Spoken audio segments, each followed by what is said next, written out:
Donge kandi gushima Imana kubiye vyiza Imana iduhaye vyo kuba imbere yayo. Numva ndabinezerewe. Ndonge kandi kukuyegereza wewe wagiriwe ibakwe ryo kuza mu ngoro y'Imana. Ndonge kandi kukuyegereza mu izina rya Yesu Kristo. Uyu munsi ni umunsi uhambaye. Ni umunsi nagira ndakubwire bishobotse ushire muri agenda cyangwa bishobotse ushire mu bwonko bwawe. Ni tariki ya 27 kwezi kwa gatatu mwaka wa 2022. Iyi tariki ni tariki hereza ukwezi, ariko ni tariki y'amateka. Ndashima Imana kubwawe. Iyo turiko turavuga ijambo ry'Imana, niturivuga kugira ngo abantu badukunde, niturivuga kugira ngo tunezereze abantu, ariko turivuga kugira ngo abantu bakunde Imana. Haleluya. Uyu munsi abantu benshi bariko barajuragirika. Uyu munsi abantu benshi bariko barapfira aho bari bakwiye gukirira. Ariko ijambo Imana yampaye ni ijambo ry'ubuzima, ni ijambo ribohora, ni ijambo ry'amahoro, ni ijambo nahaye urufatiro. Teme yayivuga nti hunga uyo mutego. Haleluya. Hunga uyo mutego w'umwansi. Hunga uyo mutego w'umutezi ariko aratega ku buzima bwawe.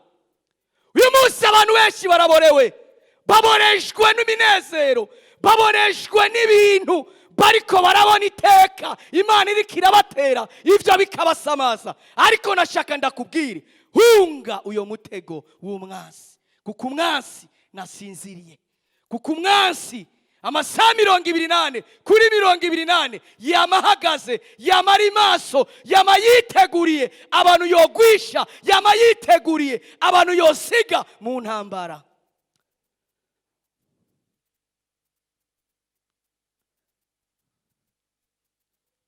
Navuze ati iri jambo ni ry'amateka.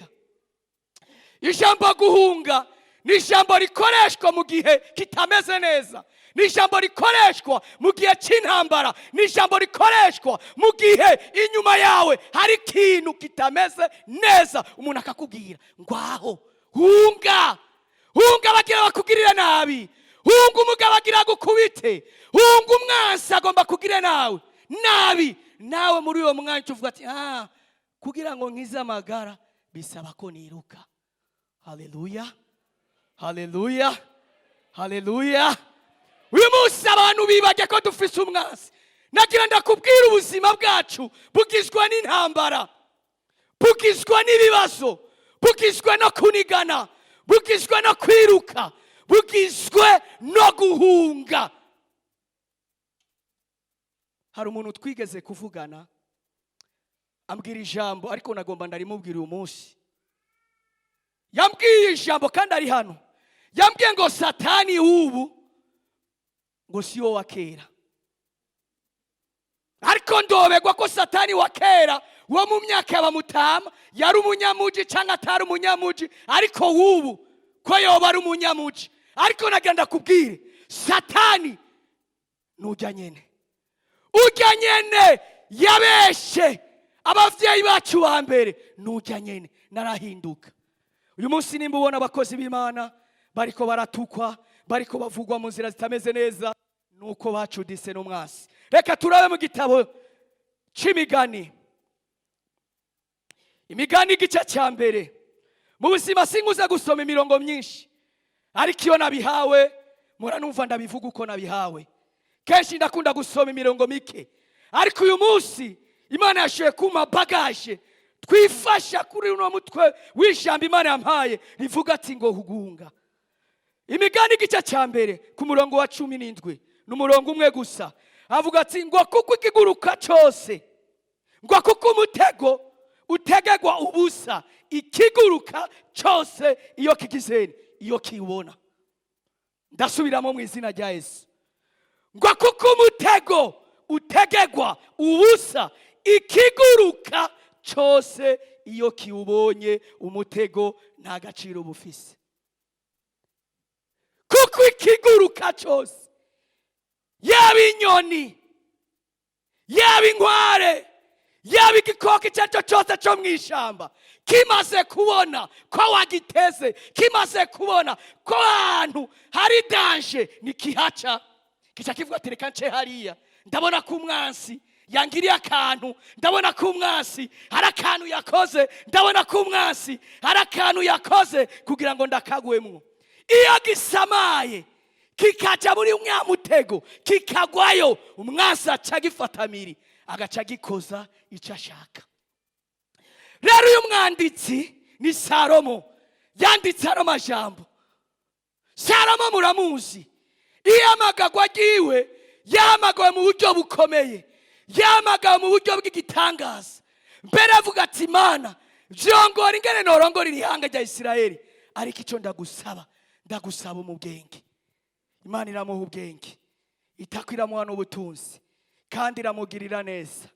Mu Bibiliya usomye neza ijambo ry'Imana ritubwira neza mu runganwe rwiwe no mu bigeze kuvugwa, nta numwe yari afise ubutunzi bungana nk'ubwa Salomo, nta numwe yari afise icubahiro, nta numwe yari afise ubwenge bungana nk'ubwa Salomo. Uyu Salomo Imana yari amuhaye ubwenge. Uyu Salomo yarashobora no kwicara impande y'ikiyaga agatangura kuganiza ikiyaga, akakibaza amakuru ati mbega wa kiyaga, amakuru yawe ameze gute? Uno munsi watanze umukeke, kikamubwira ati ego uno munsi nabahaye. Akicara impande y'ibiti akakibaza ati yewe wagitiwe, bimeze gute amakuru yawe? Uno munsi watanze akayaga keza, kikamubwira ati ego nagatanze, agaca avuga ati aho ni sawa.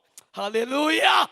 Yari umunyabwenge akomeye, yari umuntu ashobora no kukwitegereza gusa agaca amenya ivyiyumviro vy'iwawe. Ariko biragoye je kumenya ivyiyumviro vy'iwawe atari Imana ibimishuriye, biragoye. Ariko uyu Salomo we yarabishoboye. Ariko Salomo murazi yuko mw'intango ryiwe yakoze neza, ariko mu masozera yiwe yakoze nabi. Niko kwandika rino jambo ngo kuko umutego utegega ubusa, iyo ikiguruka cyose kiwubona. Ijambo ryanje rivuga ati hunga uyo mutego w'umwansi. Abantu benshi bariko bariyegereza umwansi, abantu benshi baramaze gucudikana umwansi, abantu benshi baramaze kunwana n'umwansi. Ariko nagira ndakubwire, uyu mwansi si uwo kwiyegereza, uyu mwansi ni wo guhunga. Somye Itanguriro igice cya 4 ku murongo wa 6 hatubwira amakuru ya Kayini na Abeli. Umwe yashikaniye Imana kuvyiwe, kuvyarima, undi nashikanira Imana kubworozi bwiwe. Ariko Bibiliya uhere ku murongo wa 6 hakubwira uyu Kayini araraka kubona ishikanwa rya mwene wabo ryakiriwe, wegiwe ritakiriwe, biramubabaza. Ku murongo wa 6 Imana iramubwira ati yewe Kayini, yewe Kayini, yewe Kayini, niki kikurakije? Niki gitumye wijirirwa mu maso? Niki gitumye ubabaye? Ubwo wokora neza nawe nuwo kwemekwa. Ariko Imana arakajambo yamubwiye, nutakora neza icaha kibunze ku rugi, kandi ni wewe kirondera na wundi kirondera. Nagira ndababazi, aho Imana ni yari mweretse umutego, aho Imana ni yari mweretse umushibukahuri, ni yari mweretse iramubwira ati erega umutego uri imbere yawe, erega umutego uri imbere yawe, kandi na wundi uri kurarondera ni wewe, nutawuhunga uragwa mu cyaha. Ariko Kayini akomanaza umutima, aradadika, aravuga ati jewe ntamugiriye nabi, jewe ntamwishe, jewe ntamukoreye ikintu kibi. Yoba ngaye, yoba nsuzuguye, n'Imana ubwayo yoba ngaye, niko gufata mwene nyina uwo bavukana amugirira nabi. Bantu b'Imana, nagira ndakubwire iyi tariki uyandike. Hunga uyo mutego w'umutezi, hunga uyo mutego w'umwansi. Uyo mwansi naraba ngo warize amashuri, uyo mwansi naraba ngo uvuga icyongereza, uyo mwansi naraba ngo ufise ikashi, uyo mwansi naraba ngo uri muremure cyangwa mugufi. Uyo mwansi si wo kwiyegereza, ni umwansi wo gutinya, ni umwansi wo guhunga. Abantu benshi rero barasamaye muri kino gihe. Abantu benshi bahagaze ku myaka bamaze mu gakiza. Jewe natanguranye na bamutama Leopold. Jewe baje bansanga mu rusengero rwa Emmanuel. Ivyo nyenye nivyo bikorera abahoreza. Jewe korale ndaramirije yavutse ndayibona. Jewe badiyodone baje ndababona. Ariko nashaka ndakubwira ivyo nibigusamaze, kuko umwansi hari inyuma yawe. Hunga, hunga uyo mwansi, nakinda gushaka ko atari kugutesha intumbero. Imana idufashe gose, Imana idufashe gose.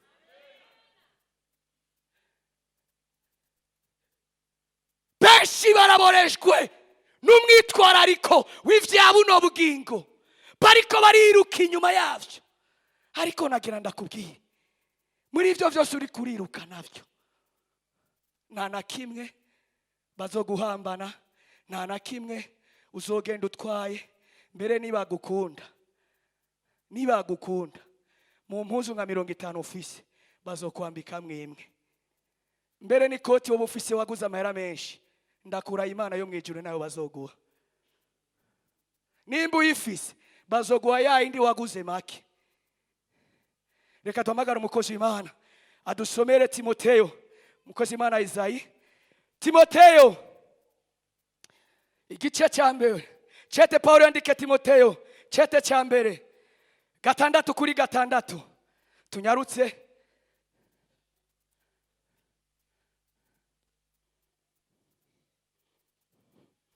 Gatandatu, igice cya 6 ku murongo wa 6.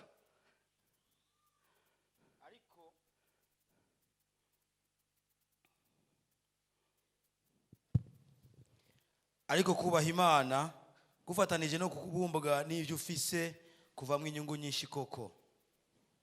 Bandanya. Kuko ataco twazanye mu isi kandi ataco dushobora kuyivanamwo. Bandanya. Ariko iyo dufise ivyo turya n'ivyo twambara biba bitubumvye. Ariko abagomba kuba abatunzi bagwa mu nyosha no mu mutego no mu kwifuza kwinshi, kubupfu, gusinzikaza, kudobeza abantu, mu bibonona bikabarandura. Kuko gukunda amahera ari mizi y'ibibi vyose, ayo bamwe bifuje bakazimira, bagatukwizera bitobekeranisha imibabaro myinshi. Amen. Haleluya. Imana ihabwe icyubahiro, Imana ihabwe icyubahiro. Paulo abwira Timoteyo, ariko kubaha Imana no kubumbwa n'ivyo umuntu afise kuvamwe inyungu nyinshi koko. Iyo utabumvye n'ivyo ufise, iyo utabumvye n'umugabo wawe, iyo utabumvye n'inzu yiwawe, iyo utabumvye n'akazi kawe, ucugwa mu mutego. Imana idufashe gose.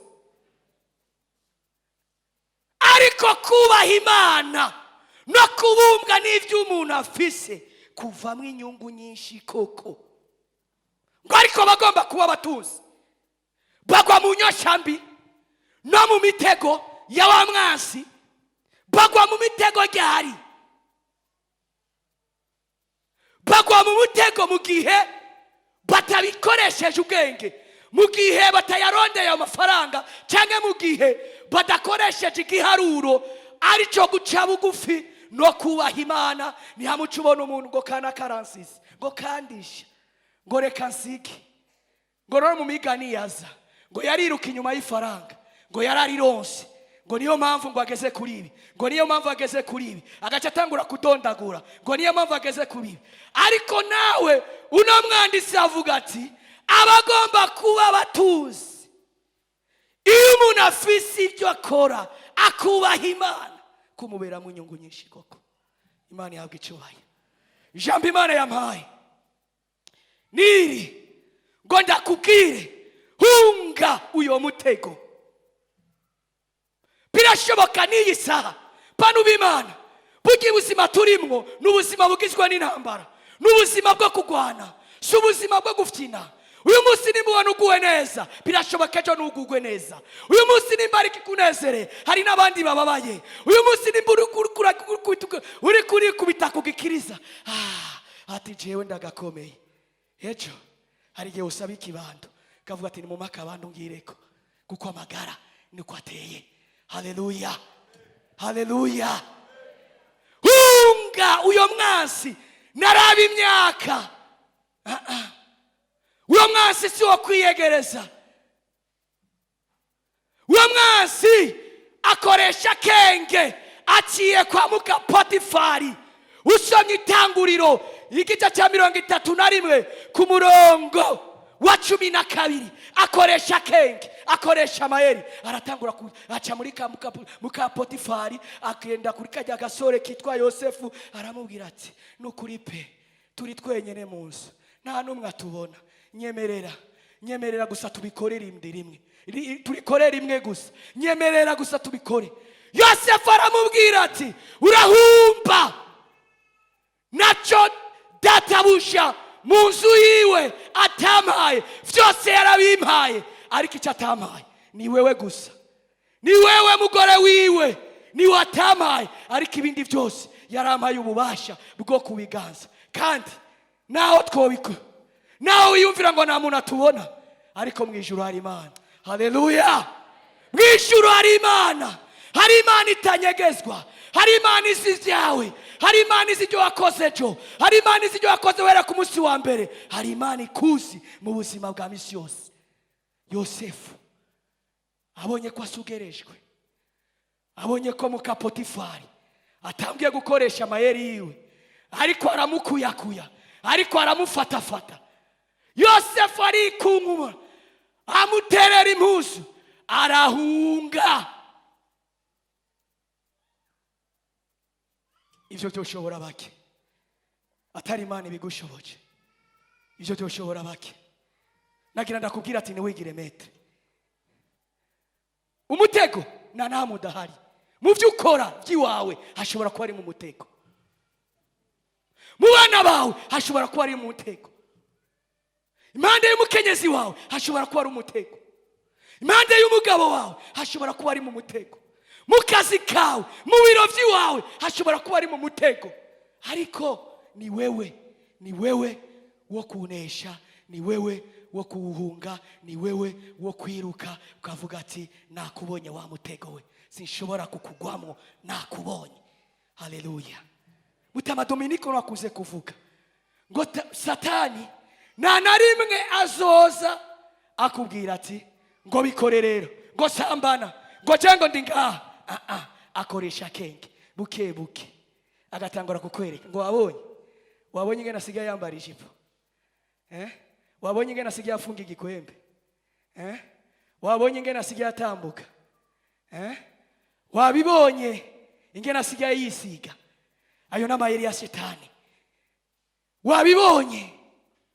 Wabibonye naho umutima ukagusuka, ugaca utangura kumvira inama z'umutima, ugaca utangura gutegura pra, ugenda mukoresha, ujya turigana, ugenda mwigisha, ujya mbere atemeye kubikora, n'ikibazo ndakimukuramo nacatora. Ariko nagira ndakubwire, uyo mwansi si wo kwiyegereza. Uyo mwansi aragisibishe muri iyi minsi, narabangura umuprofeti, narabangura umubishop, shaka wiyita amazina yose abaho ku isi, ashatse kugukoresha nabi aragutama mutego. Imana idufashe gose. Ni kubera iki uyu munsi abakozi b'Imana bariko baratukwa ko bakorana n'ubwami bwa Satani? Ni kubera iki? Genda urabe, usanga ari kontra bagiraniwe nabi, usanga harakantu ka anferi bakoranye n'ubwami bw'umwiza, baramaze gucudika, baramaze kugiranira amasezerano n'umwansi, baramaze kunwana nawe. N'iyi saa ijambo riko riravugwa ariko abantu ntibaryumva. Ryari narasomye ijambo ry'Imana, umutima wanje wongera kandi kugira koba.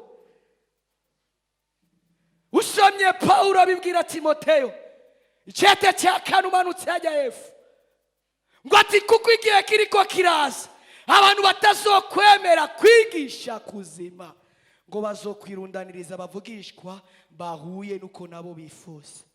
Aho umuntu ashobora kukubwira singenda hariya bavuga ibyaha, ngomba ngenda aho batavuga ibyaha kuko ni ku mutima wanje ndongoye, agaca agenda hariya.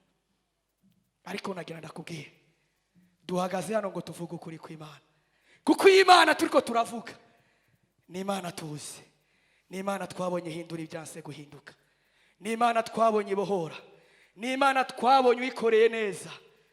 Ntacyo itogukorera, ntacyo itoguha. Ni igiki kiko kiraguhagaritsa umutima? Ni igiki kiko kirashaka kugwa mu mutego? Ni igiki kiko kirashaka ko kigusubiza inyuma? Ni igiki icitwazo uri kurazana imbere y'Imana? Abakozi b'Imana badutanguriye hano batubwiye korari Ndamirije, yavuze ati nta cyitwazo. Niwazana icyitwazo, Imana irafise amakote yose yigeze gukoresha mu gihe cya kera. Ikikuzanira Lazaro yari umukene, yari umutindi mu batindi b'abakene, yari gatutuntu dukorase munsi y'amezi, ariko ngo yubaha Imana mu bukene bwiwe, yarubaha Imana, nta cyitwazo. Imana ikikuzanira abatabita, ntacyo ufise ushobora kwireguza imbere y'Imana. Uyu munsi ubona umenga ibintu bimeze neza, nawe uri kuratera akagere. Umenga Imana mu kuguhezagira yarakwiteranije ko. Umenga umugisha Imana yaguhaye ni ikigeragezo, ahubwo ni nk'ikibambazi cy'ikigeragezo, ni nka stoke yazanye y'ibigeragezo kuri wewe. Mukozi Imana garuka dusomere Yakobo cyo turangiza. Yakobo igice cya 12 ku murongo wa mbere ageze ku murongo wa 14. Dusome. Avuga ngo hahiriwe umuntu yihanganiye umugerageza, amen, kuko niyamara kuramaza uhabwa igitsibo cy'ubugingo, Imana yasezeranye, Imana yasezeraniye abayikunda. Umuntu niyageragezwa ngo akore ibibi, ntavuge ngo Imana niyo ingerageje, kuko Imana itageragezwa n'ibibi kandi nayo ntawe ibigeragesha. Ariko umuntu wese ageragezwa yakwezwe n'ivyo yifuza bikamusuka, maze uko kwifuza gutwarinda kukavyara icyaha, icyaha kimaze gukura kikavyara urupfu. Nimuzimire bene data nkunda, gutanga kose kwiza n'ingabire yose itunganye gose biva mu ijuru, vyururuka biva kuri se w'imico, adashobora guhinduka canke kugira igitutu gitewe no guhindagurika, nkuko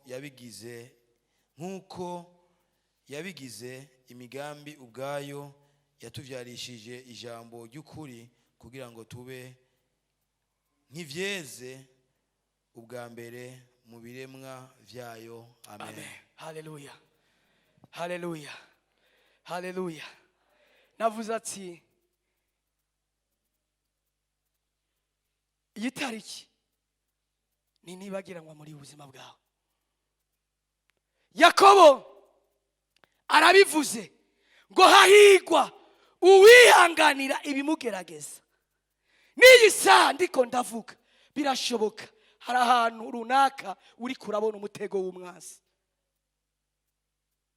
hari ahantu uri kurabona integuro z'umwanzi, ariko nagira ndakubwiye uracafise akaryo ko kumuhunga. Baririmbye ni Mose ngo ariko iyo umuntu ageragejwe n'ivyo yifuza bikamusuka gukora ikibi, yoye kuvuga ngo ni Imana imugerageje, kuko Imana atabigerageza. N'iyi saha Imana iriko irakwereka aho umwansi wawe yagutegeye, ariko wewe nubibona. Ariko ngwino ubibwire Yesu, ngwino umubwire ati reka biragoye, urugendo ndimwo si urugendo rw'amanyama, si urugendo rw'ubwiyemezi, si urugendo rwo kwikubita kugikiriza ngo jewe. Ni urugendo rw'umutima, ni urugendo usaba kurongorwa na mpwemu yera, ni urugendo rusaba kumvira, ni urugendo rusaba guhamagara Imana, kuko uri wenyene ntushobora kunesha. Uyu mwansi nta handi twomuhungira atari mu kuba imbere y'Imana, atari mu kuba mu ijambo ryiwe. Bibiliya iratubwira neza ngo mumugwanye wa mubi nawe azogirane, azobahunga. Nashobora kuguhunga muri wewe abonye atajambo ry'Imana riri muri wewe.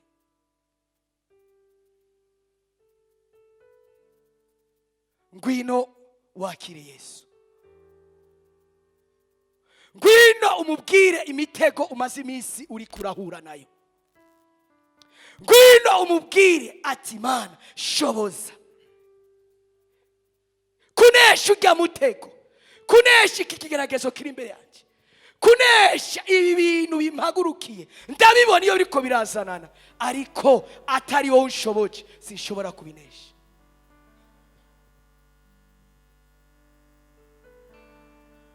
Birashoboka mu kazi uri kurakora, hari umaze iminsi ariko arakubwira amajambo atameze neza kugira ngo aguteshe intumbero.